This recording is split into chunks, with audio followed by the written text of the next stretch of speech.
Welcome to Esoteric Thoughts. Today, I have the pleasure of welcoming back Ed Dodge to the channel. And Ed's going to be talking to us about his new findings on matriarchal cultures in ancient times. Over to you, Ed. Thanks, Esoteric. It's great to be here. Great to be back with you again today.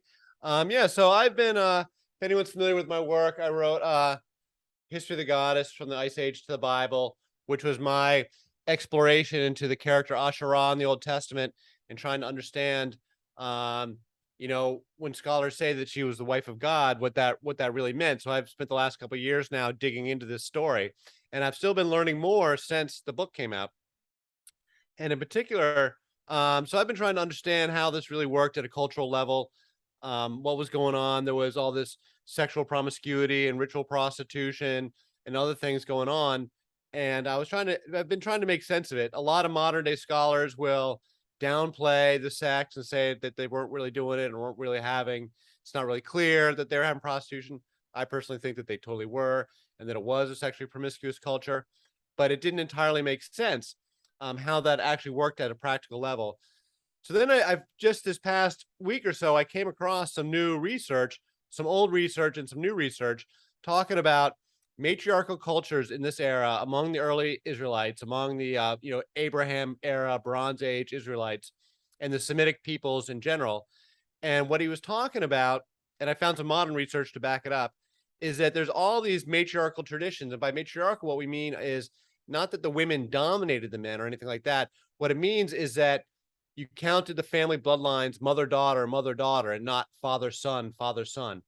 Christianity and the Bible is very clear on patriarchy back to Adam, patriarchy back to creation. So I have these long lists of genealogies, these very boring page after page after page of father, son, father, son, father, son genealogies in the Old Testament. Well, what they're trying to do there, what the biblical writers are trying to do there is establish, politically, so to speak, that it's been patriarchy since the beginning of time, when in reality, because they're in competition with the traditions that they don't teach us about, which was that actually it was very common to be matriarchal and have maternal bloodlines, and that these were actually dominant for a long time, and that many of the characters in the Old Testament, you can see that they had these traditions. And the way you see it is when the couple gets married, does the husband go live with the wife or does the wife go live with the husband? So if the husband goes and joins the wife's family, and oftentimes these were even only temporary temporary relationships, they might just go back home after a while. The women maintain their inheritances. The women stay with their own families, with their sisters, with their mothers. All the children are all around together, and the women keep their inheritances. And the matriarchs, they are in charge of the clan. They call the shots. They lead the men into battle. And this is where you get characters like Deborah, the prophetess, the first prophetess from the Old Testament. And the Song of Deborah is meant to be the oldest passage in the Bible. And what's she doing in the Song of Deborah? She's calling the men to battle. She's the matriarch who's saying, now we have to go to war. Now is the time to fight. And she rallies them because she's the matriarch. And so she is one of these characters. Another one is Samson and Delilah.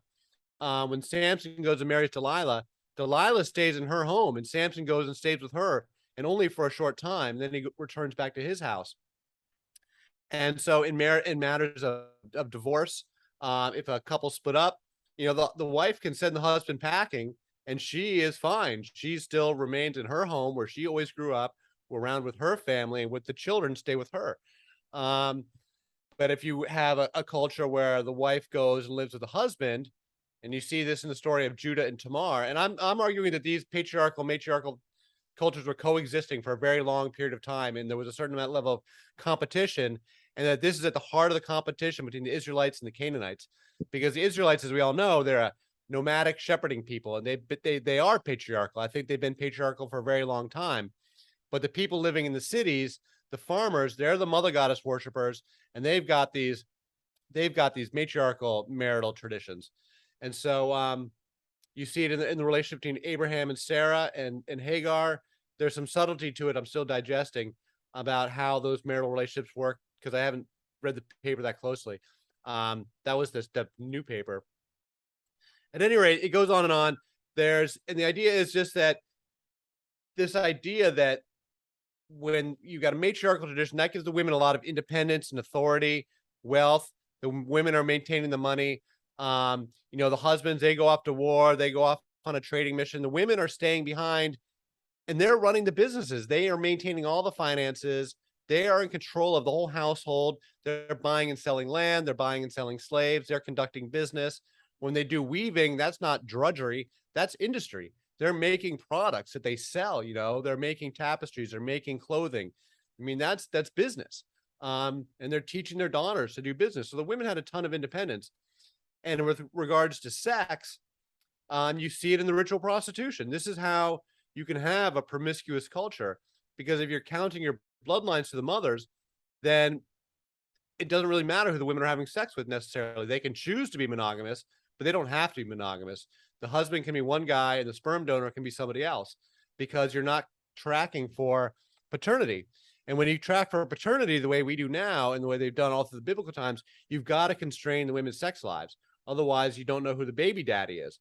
If the women are around having sex with different people the way the men are, then you don't know who the baby daddy is, which is the reason why it's so important to maintain that the girls remain virgins until marriage, and why that the women aren't promiscuous as married women. But these other cultures that they're always condemning, and that the Hebrew prophets are always condemning, they go on and on and on endlessly about how they're harlots all over the place, spreading their harlotry under every green tree, and harlotry in the temple, and harlotry here and harlotry there. Well, that can work if you've got maternal bloodlines. That can totally make perfect sense if you've got maternal bloodlines. This is why they would send the young girls to the temple before they were married, because they could have sex and it wouldn't be a problem.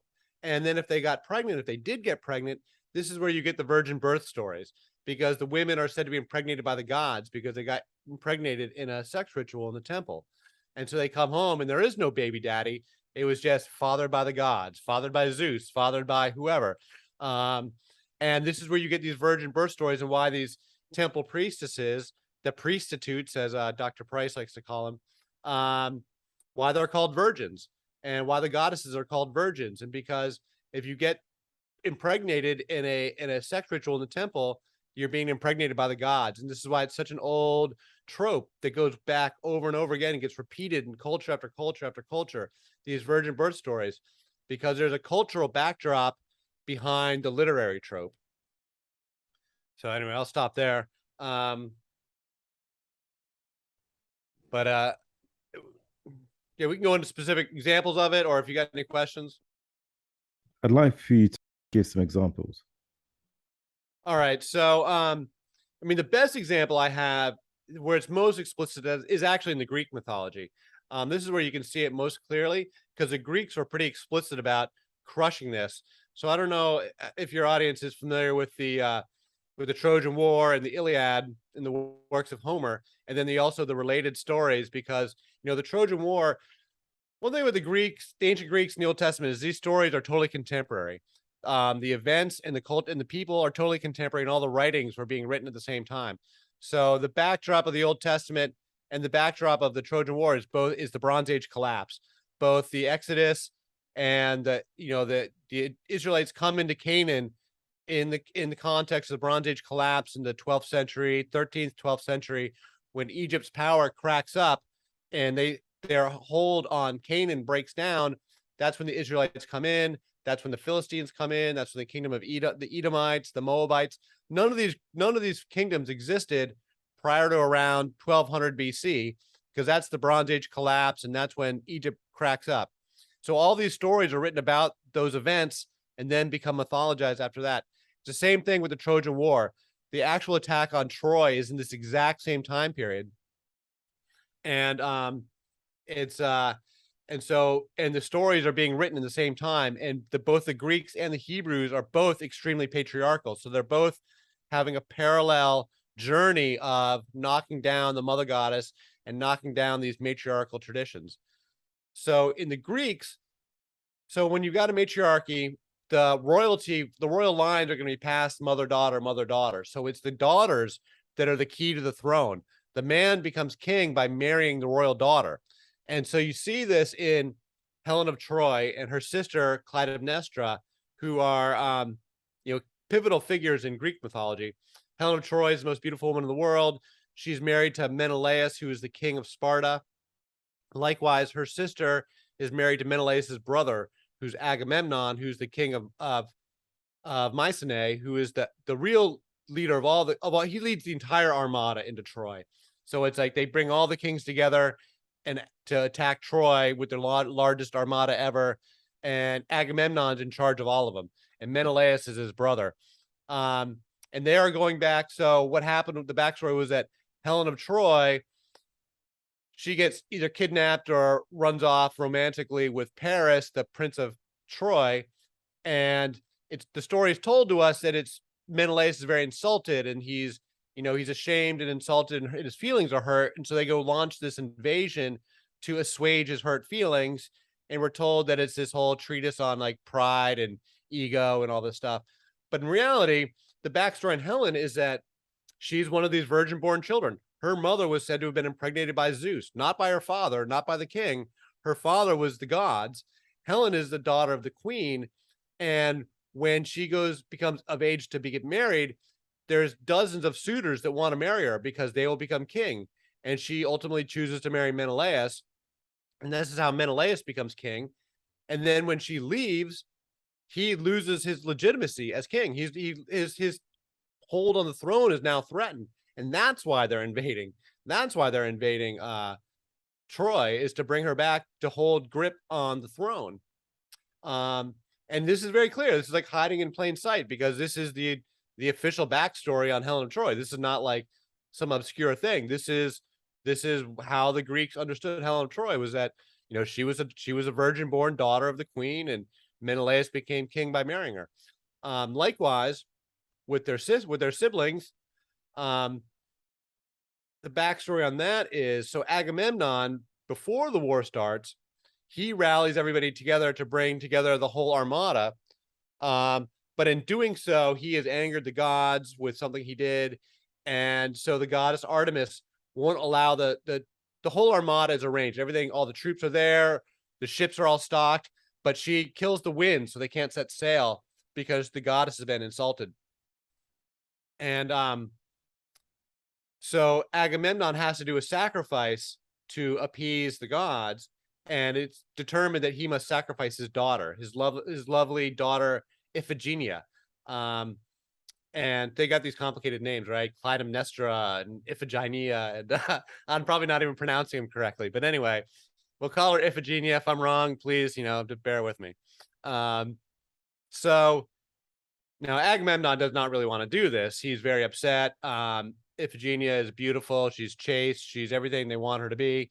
But he decides he has to do it. So he sends message to his wife and daughter, telling him to come and meet them where the armada is.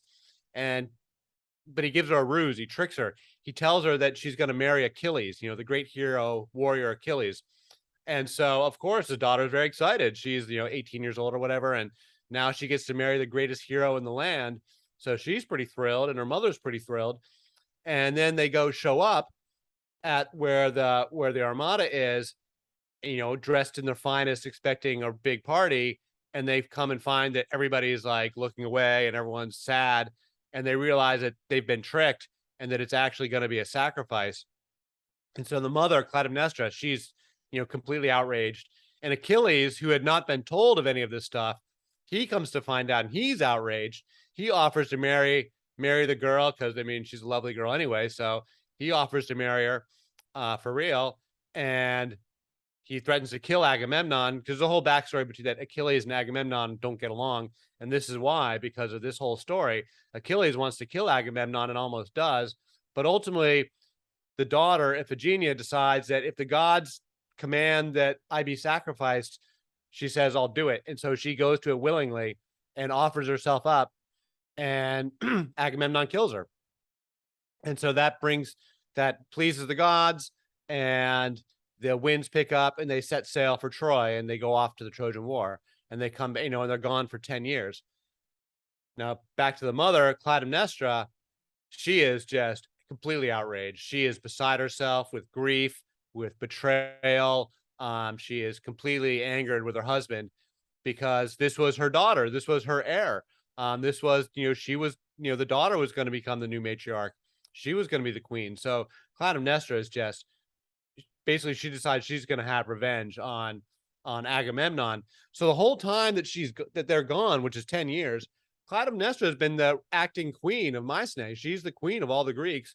She takes on a lover openly, publicly, and now this whole story I'm telling, this is in a trilogy called the Orestes by Aeschylus that was a very famous play in its day.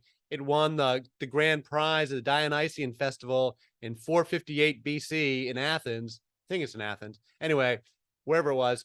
And it was a very famous play. And Aeschylus was like, one of the most one of the most famous writers of his era. And I like the date 458 BC because this is one of the proposed dates that the rabbis say that Ezra brought the completed Torah back to Jerusalem at the beginning of the Second Temple. This is what I'm saying. These stories are totally contemporary with one another. This is exactly when the Hebrews were in Babylon writing the Torah, is exactly when these stories are being written. Totally contemporary. Eve and Pandora, separate are also parallel, also contemporary with one another. The first woman who brings source of all the trouble to everybody. Anyway, back to the Orestes. So it's a trilogy, and then the first play opens up with the sacrifice has already happened. That's a whole separate story. And this story is about when Agamemnon returns from the Trojan War. Clytemnestra has been plotting revenge for 10 years, but keeping it a secret. And so when Agamemnon returns, he's got he's the victor. He's returning in glory, and he's got his war prize, Cassandra, the concubine woman, who's another famous character because she has been given the gift of prophecy that she can tell the future, but cursed that no one would ever believe her. So she can tell the future, but no one will ever believe her. And she's a character in the Iliad. She's a character in the Trojan War. And when the war is over, Agamemnon grabs her as his prize and brings her back with him. And, and she's in his bed, which does not make Clytemnestra happy about that either. It's just adding insult to injury. So when they get back, Clytemnestra was an acting queen. She brought on this lover who's been basically acting as king the whole time publicly. But he would like to be the real king, but he's got to marry the woman. So he wants Agamemnon dead, and Clytemnestra wants Agamemnon dead. And so when he shows up at her house, she throws this big party. She says, "Oh, I'm so glad to see you, my lover, my victor. You're so the proud king," and everything.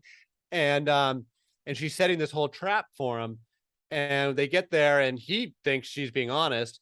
Cassandra keeps telling him, "Don't go in the house. Don't go in the house. You're not going to live through the night." But Clytemnestra says, "Come in. There's a feast. Let me draw this bath for you."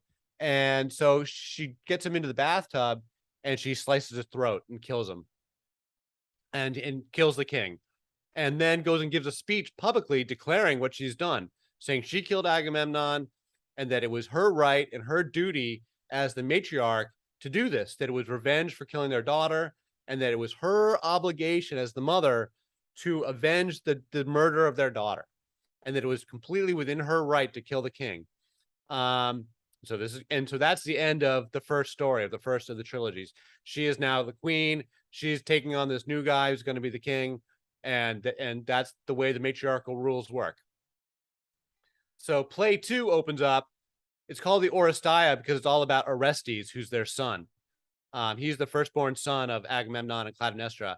Now he's very upset. His father has just been murdered. He doesn't know what to do. The god Apollo comes down and tells him, "You have to kill your mother. You have to avenge your father and kill your mother." Now Orestes does not want to do this either. He doesn't want to kill his mother. He loves his mother. His sister shows up, Electra. I love that name. Electra encourages him to do what Apollo says. And so, kind of with a lot of misgivings, long story short, he goes and kills his mother. But he is overcome with grief at the moment he does it. He kind of goes crazy, and he wants to kill himself.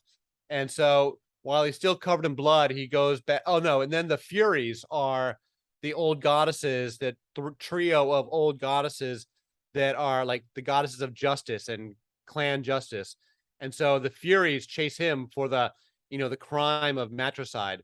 And so while he's still covered in blood, he goes to the temple of Apollo, being chased by the Furies, and he gets sanctuary in the temple of Apollo, because you can get sanctuary in the temples. And that's where the second play ends, is with Orestes covered in blood, with the Furies flying around him, while he's like sort of hanging on to the statue of Apollo, begging for sanctuary, and he's kind of out of his mind. Play 3 opens up with Apollo telling Orestes to go visit Athena, that he'll hold off the Furies for a little while, go travel to Athens and see Athena and see what she says. And so he does that, and Athena says that this becomes they decide they're going to have a trial by jury. And this is a whole mythology about the first jury trial ever, and the first murder trial of all time. And that this is the institution of Greek law that's going to overcome these old these old tribal customs of, clan vengeance, which is the way they used to do it. So now you're going to have a trial by jury with and this is the first time that they're going to do that. So that's part of what this mythology is about. And so they decide to put Orestes on trial for the crime of murdering his mother. And Apollo is the defense attorney. The Furies are the prosecution, and there's a jury of 12, and Athena is the judge. And so they both sides present their cases, and the jury is deadlocked 6-6. So it comes to Athena to cast a deciding vote. And Athena says, I cast my vote for Orestes, because I will always cast my vote for the father, because the seed is sacred and the womb is anonymous, and we must protect the sacred seed at all times. And so I will always cast my vote for the father. And Athena is a very Greek goddess. She is an invention of the Greeks. She's a very patriarchal goddess. She sits at the right hand of Zeus, and she rules for the men, rules for the fathers. And this is, hammering home the Greek custom of patriarchy and patriarchal bloodlines. And it's a way of saying that, so Orestes is acquitted, Orestes becomes the king, and life goes on, and these matriarchal traditions are put down. And so all of it, the murder of Iphigenia, the murder of Clytemnestra, and then the ultimate acquittal of Orestes with the ruling by Athena, is the Greeks' way of saying in concrete that, we believe the seed is sacred, the womb is anonymous, we only believe in these patriarchal bloodlines. And at a cultural level, what you see is that the women were totally constrained in Greek and Roman times, while the men were pretty much free to do whatever they wanted. Sexually, Greek and Roman men could do whatever there was no constraints on the men at all. Sexually, they were not expected to be monogamous, but the women were completely expected to, any kind of respectable woman was expected to be completely monogamous. So, and that's where you see it being, hammered home in the mythology. So, I'd love to get into more of a, I'm coming across this stuff for the first time here, or this sort of confirmation about these traditions. And there's a lot, there's a lot of vestiges of it in the Old Testament. Just as the way there's all these vestiges of the polytheism sort of hidden verse by verse, scattered about, you also see these vestiges of these matriarchal marriages in various characters throughout. In the you've got the book of Hosea, the prophet Hosea and his wife Gomer, who's a woman of prostitution. She's one of these. She's probably a Kadesha, which are the priestesses, but she's certainly out of this culture, out of this matriarchal bloodline culture.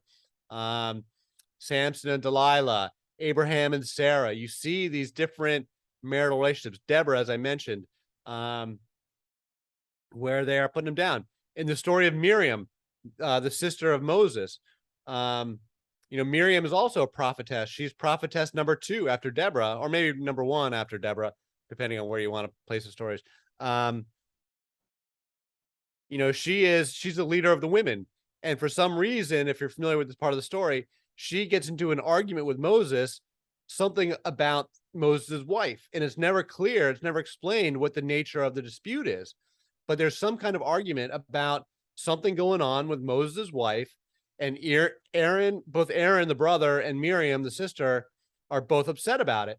And God comes down and punishes Miriam for having the temerity to argue with Moses. Aaron doesn't get punished, by the way. Only Miriam gets punished. She's given leprosy and cast out of the tribe, and she never returns to the story again, except for one last mention when she dies. And it's not clear how much time has passed between those two things. But Miriam gets punished by God, and then she's only ever mentioned again when she dies, and she's buried in the city of Kadesh, the same name of the Kadesha, of the holy ones. She's buried in that same holy city, which I think has got to be symbolic that they're burying these holy woman traditions. I mean, it's got to be. If she's a prophetess, if she's a leader of the women who are called Kadesha, and then she gets buried in the city of Kadesh after being punished by God, by Yahweh, to me, that's pretty symbolic that they're trying to put these traditions down.